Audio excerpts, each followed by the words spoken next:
Hey guys, how you doing today? This one's going to be a bit of a longer video and one that, I don't know, might be a bit controversial, but my position is lean into controversy. Something that I don't hear reported, and I actually don't hear talked about even on the left. Like back at the start of 2020, there was this moment where uh, the the general of Iran was assassinated on Donald Trump's orders.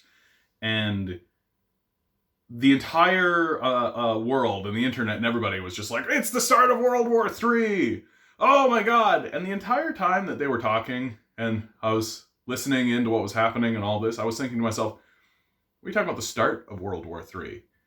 We talking about the start of World War III. Like, we're in World War III. Like, this is World War III. We're in it right here, right? Just because the people that we're attacking are not really an existential threat to us currently doesn't mean that we're not in the midst of a global conflagration and conflict. And now that, and one of the things that's interesting about Donald Trump as a president was that he really wasn't that interested in engaging in military and militarism generally, right? Like, as much as the Democrats and the left generally tried to paint Donald Trump as like a Mussolini or a Hitler type figure, he did not have an appetite for war, really. Like, his conflicts were minor. He really wanted to get us out of conflicts in many cases. He wasn't really that interested. And I don't think this is coming from a place of like, Donald Trump is such a good man. What a good man who wants to not fight war and go for truth. I really just think it comes from a place of general apathy and like he's not really that interested in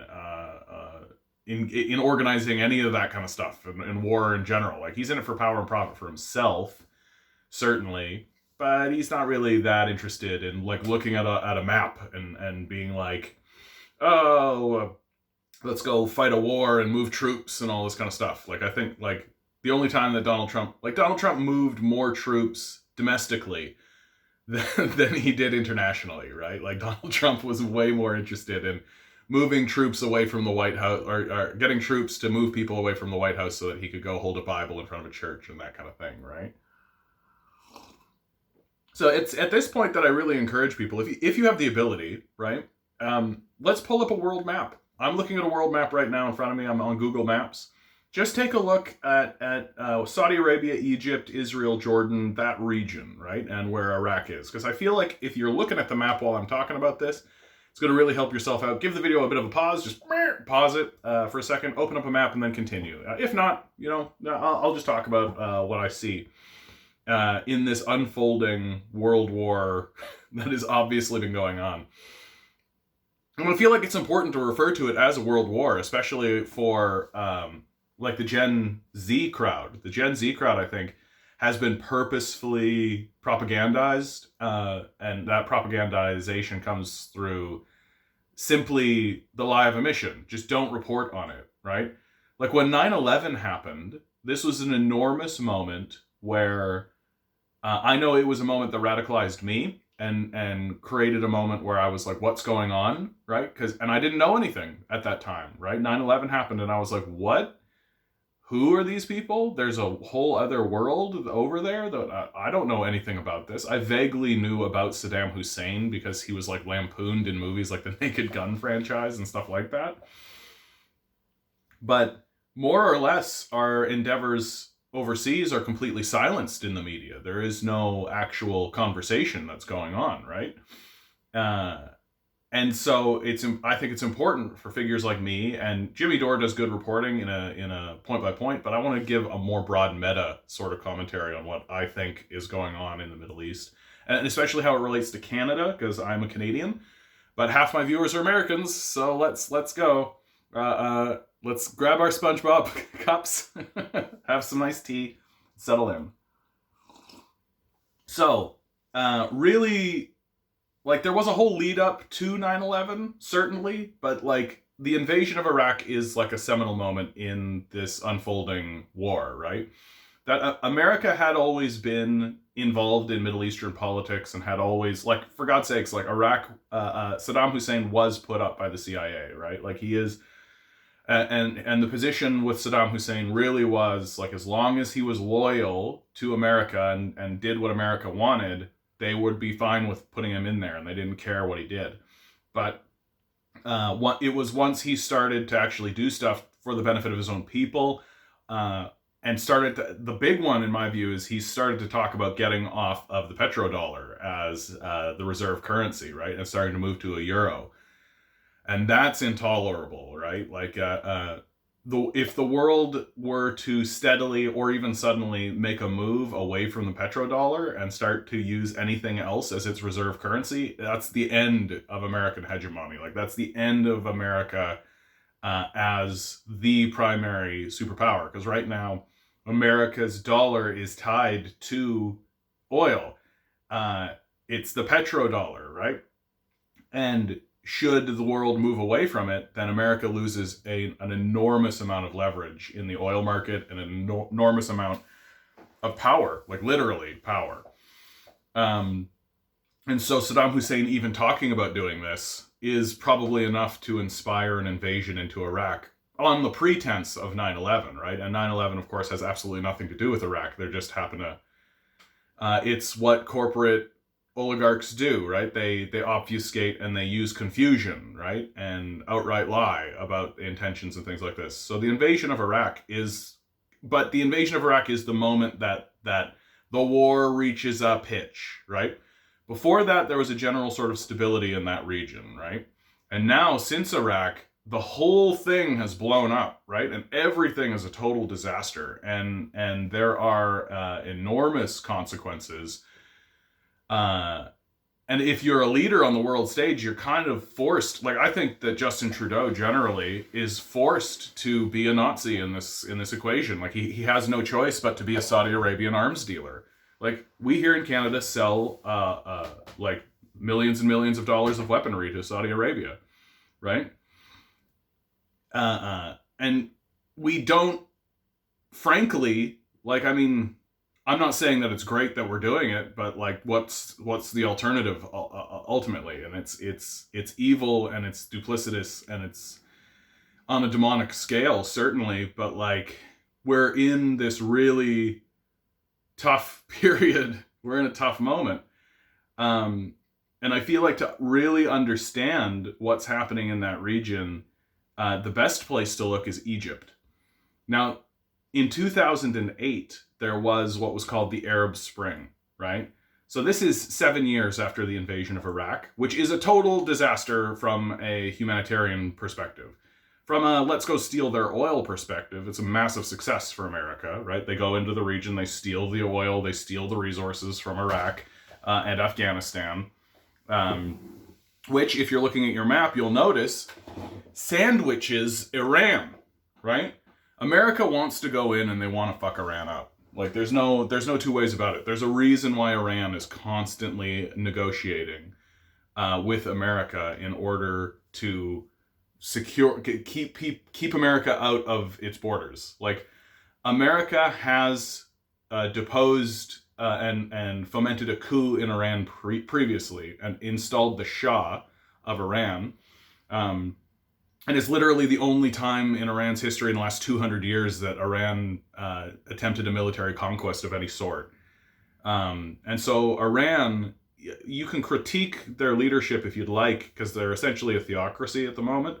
But they are doing everything they can, as most regions in most areas in this region are doing everything they can to ensure that the Americans do not invade them. Because they saw what happened in Iraq. Iraq is not a country. Like, it's been completely decimated. It doesn't, like, the people do not have control of their government by any stretch of the imagination. And so how this ties into Egypt, right? And why this is important, and it is super important. So Egypt in 2008, so 7 years after the invasion of Iraq and Afghanistan, there is what's called the Arab Spring, right? The people hold a massive uprising. And it's like at the same time that the Occupy movement started. And so there's like this spirit amongst the populace of like, we need to overthrow this kind of nonsense. So they do. They overthrow their leadership and they hold a democratic election. And the people who end up winning that election are the people who are the most organized, which is the Muslim Brotherhood. Okay? Now, the Muslim Brotherhood has as a clear, stated agenda the wholesale destruction of Israel. Okay? Like, that's like, if it's not number one, it's number two on their agenda, right? We need to organize, we need to destroy Israel.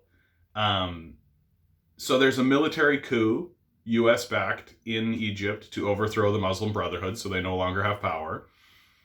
But what that revealed, and why it's important to know this, is that the Muslim Brotherhood, like, they're not gone. Like, they didn't just vanish and disappear into the woodwork. They're a heavily organized, completely existent, and the names that they end up getting, right? Taliban, Hezbollah, right? Al-Qaeda, all this kind of stuff. Like, these groups that appear, and they generally tend to appear under solitary figures, right? Who pop up in the region. But they exist as kind of like a blanket idea in this Muslim Brotherhood, which is an Islamic sect. And I'm not an Islamophobe. Like, I think that these people have the right to defend themselves because we are invading them. That's what really is the truth, okay? I'm going to be 100% clear on this. If anybody wants to come at me with any kind of Islamophobia bullshit or any kind of like, there's suicide bombers, therefore they're evil, like, go fuck yourself. These people have the right to defend themselves against our assaults. And your critique of the method of how they defend themselves is just Nazi propaganda as far as I'm concerned, right? We are invading them. It's just, there's no argument to be made there. We are the invaders. We are the Nazis in this scenario. So we overthrow that in Egypt. It reveals there's this Muslim Brotherhood who is just like right there. Like, they're ready. Like, they're ready to seize power if that is an opportunity. And if you're the American military, you cannot have that happen, right? Let's refer back to our map. It's really useful to do this. So Iran is not your ally, right? Iran is closely allied to Russia and China. That's who is getting their resources. That's who is their primary trading partners, for good reason, right? Like, dealing with the Americans is dealing with the Nazis, right? Like, you don't want to do that. And there's a reason why the Iraq border and the Afghanistan border, the Turkmenistan border and the Pakistan border are just littered with American military bases, right? The Americans could go in there, right? They could cause some problems. They could destroy that region. For sure they could. It would be like they don't really have a casus belli to do so, and it would be like an international disaster. And most people already are very, like, on the international stage because of the Trump administration, are really not going to work with the Americans on that, because Iran is not a threat in the world. They don't even have nuclear bombs, right? Who has nuclear bombs in the region, right? Israel. Israel has nuclear bombs in the region, which is why a Muslim Brotherhood seizing power with the intention of the destruction of Israel because of what's going on, what the Israelis are doing to the Palestinians, would be a total disaster. Imagine a radical Islamic sect who has a casus belli against the Americans who have been invading them for 50, 60, 70 years, since World War II at the very least, probably longer. Now they have nukes. Like, now that's a significant problem, isn't it? And one that even I, who am willing to state, like, yep, we're the Nazis, we're the ones doing the invasions, boy, do I not want this to escalate into a nuclear conflict. Boy, am I disinterested in that.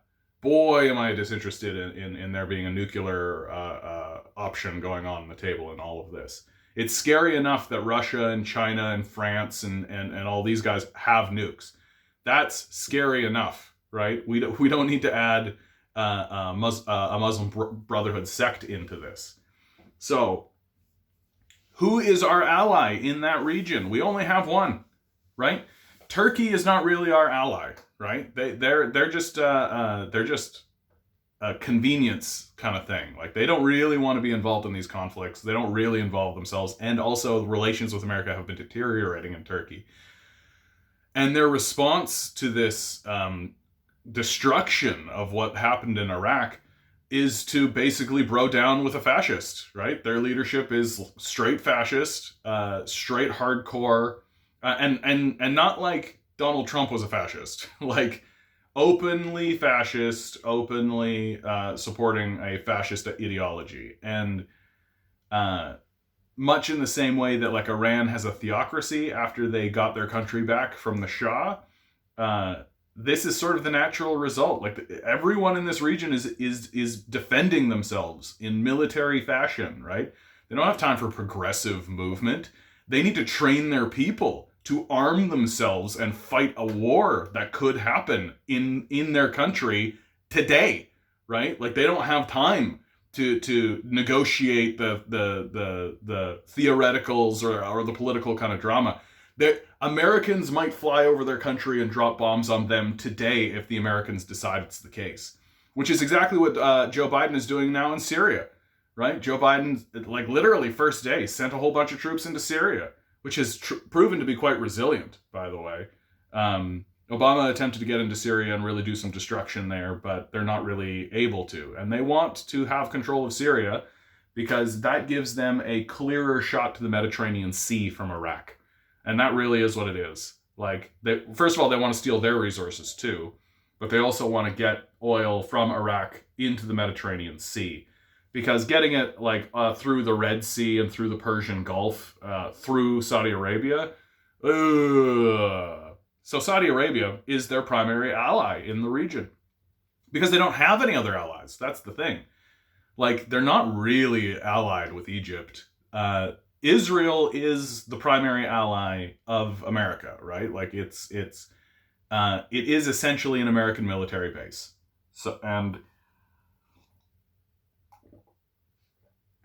But if Saudi Arabia were to fall by, let's say, some kind of Muslim Brotherhood coup, which could happen, like, that's not illegitimate, American power in that region would be significantly threatened, and Israel would be put on the back foot. And so we here in Canada are selling weapons to Saudi Arabia, right, to suppress Muslim Brotherhood activity in the region. That's what Saudi Arabia is doing, right? Saudi Arabia is there to ensure that the Muslim Brotherhood does not seize power. And of course, Saudi Arabia is doing it in exactly the fashion that you would expect a monarchy to do, right? It's brutal. It's committing genocides through Oman and Yemen. It's attempting to seize those countries for itself. And I wouldn't be too surprised, like, if you were to actually look at how the power structure works, like, on the map you have Yemen and Oman, but really these guys have essentially been vassalized by Saudi Arabia in many ways. That, like, Saudi Arabia has control and power in that region. And the only reason the United Arab Emirates exists at all is because that's where they hide all their money. Like, they don't want Saudi Arabia to have control of their money, so they keep it in the United Arab Emirates. So what's the goal here of the United States, right? When you're looking at this map and you're looking at this region, obviously steal as many resources as you can. That's really what it comes down to. Crush dissidents, crush the weak, crush the powerful, and we here in Canada are completely allied with that idea, right? We are completely lockstep with that. And so we have to, like, my dad was talking to me yesterday, like, why aren't we just producing our own oil? And the reality is that, like, Saudi Arabian oil is cheap. It's just like a straw. You pluck it in the ground, it sucks right up, right? Whereas our oil is dirty and it takes a lot of time to process. It's expensive to get. It is actually cheaper for us just to buy Saudi Arabian oil. But on top of that, it's also a way for us to maintain our military alliance with Saudi Arabia, right?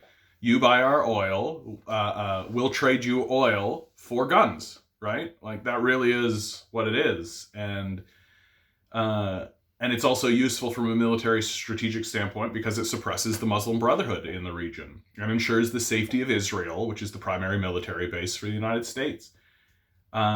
And why is this all important to know right now, guys? It's because Joe Biden now has ramped up and is now going into Syria. The goal, of course, to seize power from the Syrian government. and kind of do what they did to Iraq. Like Iraq is a vassal of America. Like the there is no true democracy there, even though they claim that it is. But like the outcome is always going to be a pro-American person in that region. And so if you're America, right, the last thing that you want to see right now is the destruction of Saudi Arabia. And let me be real clear about one thing, guys. Everybody in this region knows. I kind of hit on this earlier, but it's 100% true. Everybody in this region knows that America will destroy the country if they have to, right? This is what's you just take a look at what happened in Libya. If you're looking at your map, right, there's Egypt, directly beside it, Libya. Libya was ruled by Gaddafi, who, as far as I'm concerned, was attempting to do everything he could to improve the region for his own people, right?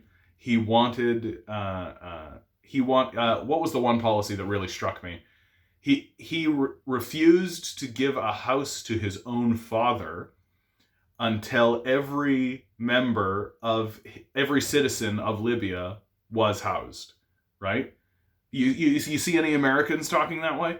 You see anybody in the East, in the West talking that way? No, right? Gaddafi did, right? Gaddafi, you can critique him if you would like on certain grounds, but he at least was attempting to care about his citizens and attempting to do something right for his citizens. And the Obama administration absolutely destroyed him for it, right? The CIA and the Obama administration worked with rebels in the region in order to overthrow Gaddafi and have him executed. They killed him by putting a sword up his anus, right? And the country has been so decimated and destroyed that there are open slave markets now, right? Something that did not exist under Gaddafi. So you have open slave markets going on in a country that has been destroyed and taken over by America. And everybody in that region looks at that and goes, that can happen here 100%. That can happen here 100%. Iran especially, like there's a reason why Iran is like, please, we will not make nukes. We will just not make nukes. Please don't come in and create open slave markets in our country, because that's what Americans do. And like Hillary Clinton like cackled about this, remember? Like, we came, we saw, he died. Ha ha ha ha ha ha ha. Like, she's a sociopath at the very least. Like, Gaddafi was a decent ruler, and they totally fucked him up and fucked his country up. And if you're Syria right now, you're going to be crapping the bed, right? So this is what's going on in that region. Like, I haven't even gotten into South America. Like, South American politics is a history of American coup attempts and American takeovers, very similar to this, for exactly the same reasons. They want to steal their resources, right? And so what can be done, right? What can be done? Stop joining the military. There's a reason why Americans especially, but also here in Canada, there's a reason why the military has become one of the only places for uneducated poor people to get an education paid for, to get health care coverage, to get all this kind of stuff. And there's a reason why America wants to keep it that way. It's because they're very well aware that if people had access to free education, if people had access to healthcare, if people had access to these things, people are not going to join a military that's essentially the Nazis invading a region, right? And this is exactly how the Roman Empire fell, right? People stopped joining the military because many ideologies, but the one that lasted the longest, Christianity, convinced the populace, hey, we need to stop acting like barbarous monsters. Like, we need to actually care about one another. We need to actually look to one another and say, like, why am I going overseas to murder people so we can steal their resources? Like, what are we? We're evil on this intense, incredible level. And so people just stopped joining the military. People stopped joining these institutions, and Rome loses its administrative and military capacity. It literally can't hang on to these places. And so the people who live there just take them back over, declare their independence, right? And this happens over time, obviously, but like a similar thing is going to happen here in the Middle East and in South America as well. Like, America is losing its military dominance on the stage, and it's starting to engage in invasions and things like this that are failing. And like the total humiliation in Venezuela, where they sent a bunch of Marines and those Marines got captured, right? It's very unlikely that America currently will be able to have a successful military program any longer, because they just don't have the manpower. And as much as we like to say, like, oh well, robots, and the drone program was an attempt to automate the military, but at the end of the day, you need to have boots on the ground. You need to have people, and if you don't have those people, then you don't get to win these wars. And as America loses its ability to maintain control of these regions, steadily these regions will be taken back. Our media, of course, will report this as if it's like, oh, the Islamists are taking over places they live and have family, and that they've lived there for thousands of years. It's so evil and wrong, right? Like the American propaganda machine is going to scream and squall its brains out as this regression happens, right? It's going to do everything it can to try and whip up the populace into a state of frenzy so that people will rejoin the military and that they can continue this conquest and continue acting like Nazis on the world stage, because that's what they have been doing for the last 40, 50, 60, 70 years, right? Man, that's a touchstone, right? Like, that's just a touch on what's going on in that region that we never hear. I don't hear it anywhere, even amongst leftists. It's intertwined politics that, and we need to start being honest about our role in it and what we are. We are the Nazis in this situation. We are the invading force. We do not have the moral authority. We don't even have a Cassius Belli. Like, we have nothing. We literally want to steal their resources. That is why we are there. And Trump was like really straightforward about that. That's what was kind of refreshing about Trump in many ways, is that he would just be like, yeah, we want their oil. That's why we're going. Like, Bush and Clinton and Obama, they would try to come up with some kind of bullshit reason, but Trump didn't. Trump was just like, yeah, they have resources. We want them. Okay, this is going to be the end of me, guys. As always, if you've made it to this point, this is one of the longer videos. If you've made it to this point, subscribe, right? I do this every single day. I'm going to keep doing it. So please subscribe. You're going to get...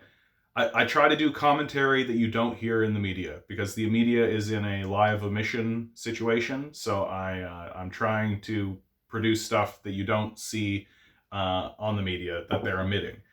Be sure to like the video. Liking the video is the easiest thing you can do. It's just a little ping. Boo! It takes no time at all. You could have done it already.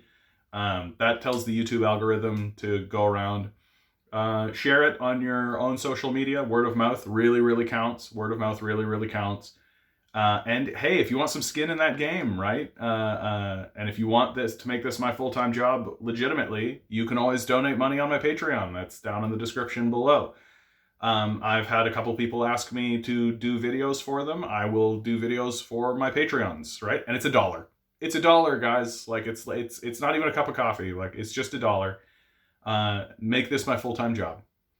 Okay, guys, you're all doing great out there. Like, people don't say this enough, and it's absolutely the truth. You're doing great. You're fighting the good fight. You're making good decisions. Everything you're doing is the right thing to do, and you need to know that about yourself. I hope you're all doing well. Go have a drink. Go have a smoke. I know I'm about to go have a smoke. I don't know, fight the power. High five a dog. all the good stuff. And most importantly, guys, good luck. We're going to need it.